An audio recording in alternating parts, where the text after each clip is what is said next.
Hello everyone, Jonas here with another wonderful replay.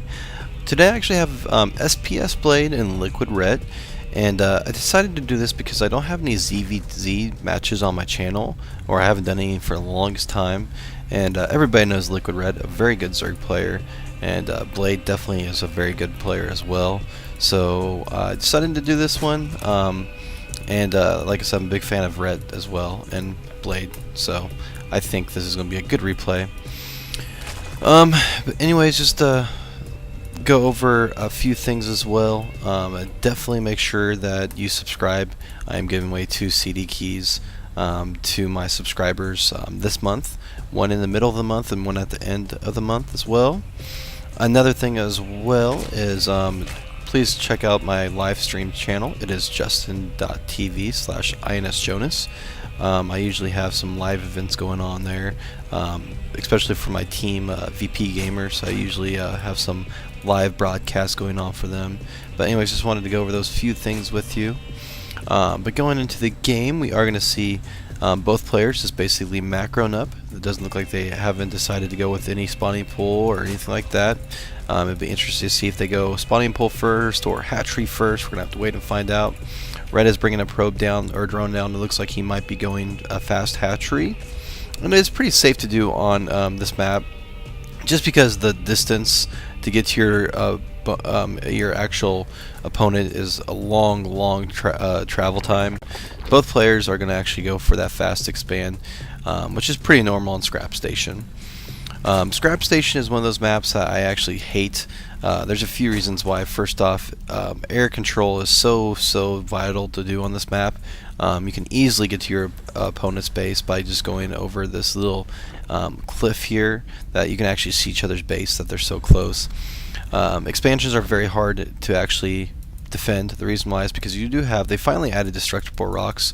It's been a while since they did that, but you still can easily get into your base here or up here as well. Plus you have to worry about drops, and you also have to worry about proxy gateways up here. You have to be very careful. You always want to have some sort of control over this top, have an overlord or something up there just to see that top ledge. You don't want to be surprised there. Also, there's going to be a high yield down here for you, so you can actually take these minerals and get ahead of your opponent if you take this. It's very risky to do, but you can definitely be rewarded if you actually don't get caught. You also have an island up here at the top that any player can take. These are 2 secret bases that can actually happen during the game. You don't really see it too often, especially ZvZ, but and usually not in any game. People aren't really that risky, but you do see the high yield to be taken, but not this top base up here. We are going to have both players just basically macroing up. 18 to 22 is the worker count. We do have BladeVsRet a little bit ahead in the worker count at this point, because we do have Blade actually getting some Zerglings out in the field. We do have a spawning pool, and it looks like a baneling nest being built for SPS Blade, and it looks like Ret is going to go with looks like a lot of Zerglings. Smiley face. Don't know what he's doing, but anyways, it looks like he's going to go with a lot of Zerglings. It looks like getting that metabolic boost as well, so he's going to have speedlings out very shortly.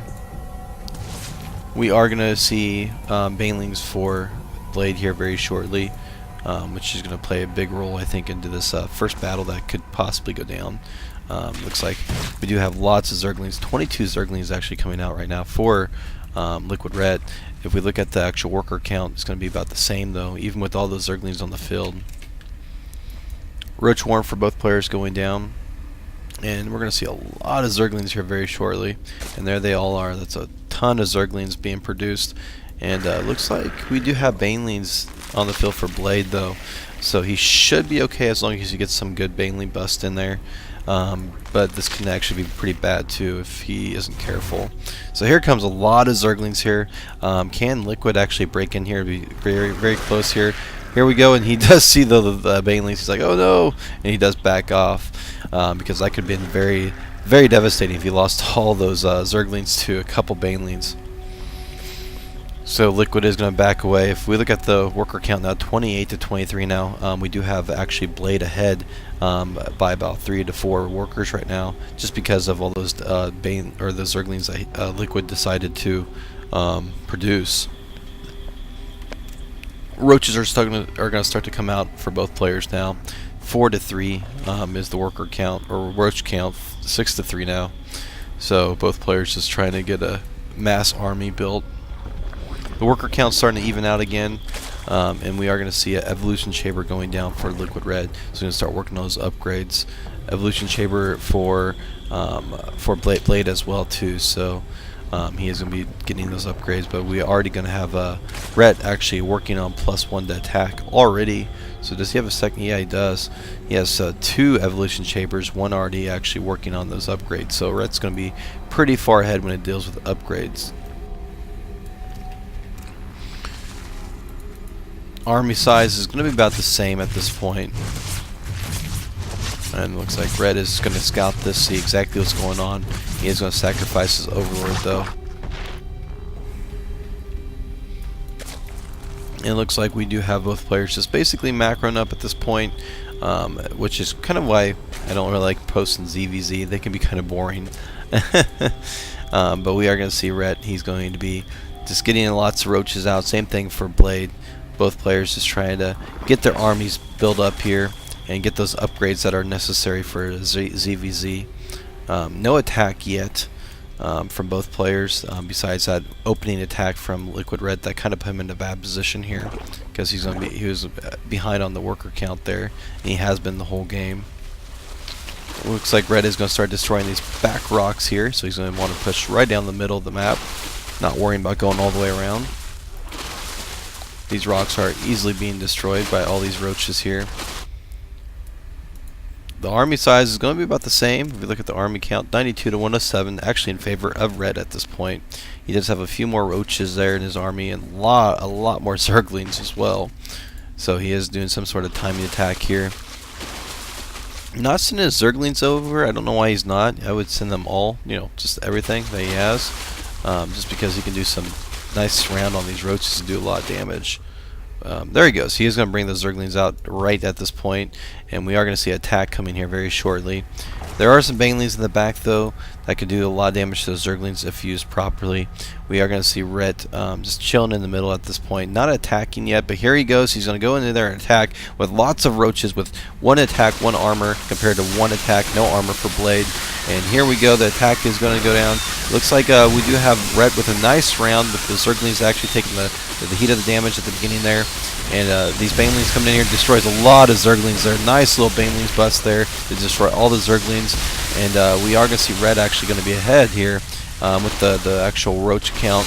But we are fighting on Blade's grounds here, so he is able to get this army built back up pretty fast and reinforce it. So Red's going to be needing to get out of here, so he's going to be overwhelmed here in a second, and he is going to get surrounded now with the reinforcements from Blade. And these roaches are going to die, and he does lose a lot here, unfortunately, against Blade.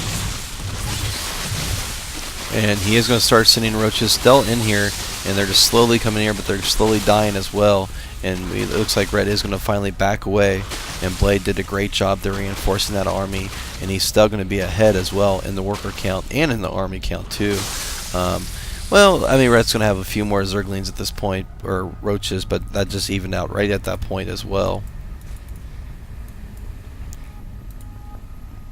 Blade doing a great job keeping up on his macro as well, though, so he is going to be getting ahead at this point, building a lot of roaches. It is going to be the roach count 24 to 22 in favor of Blade, but we do have better upgrades for Liquid Red, and he is working on looks like no upgrades at this point for 2-2 yet.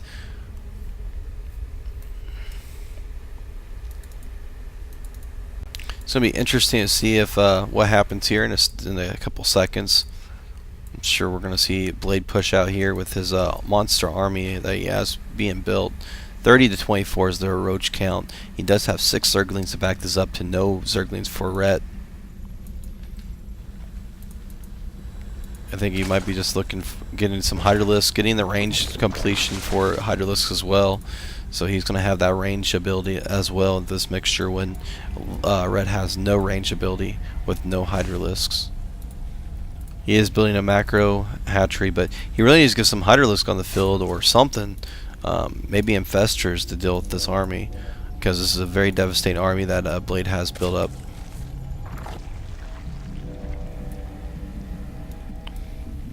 (46-47) worker count pretty even, but the army mixture for Blade is going to be superior.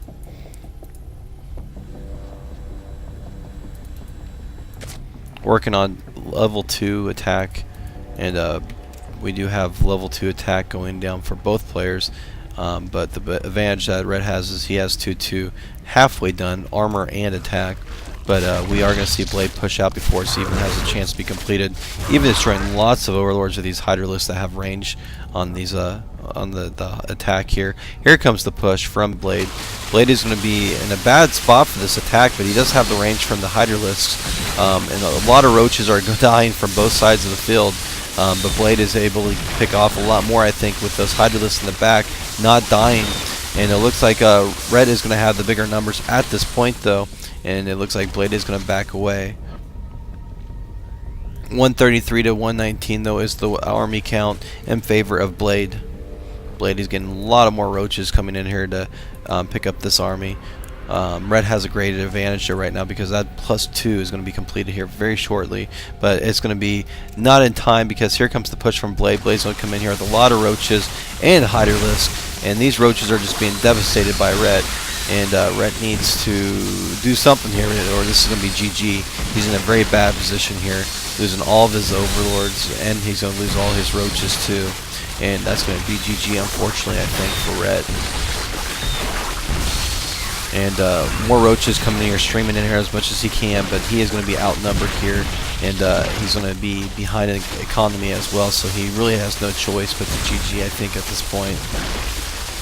Blade playing a great game here, and just killing a lot of Overlords, and there's the GG from Red, and Blade is going to win this one, doing a great job keeping up his macro.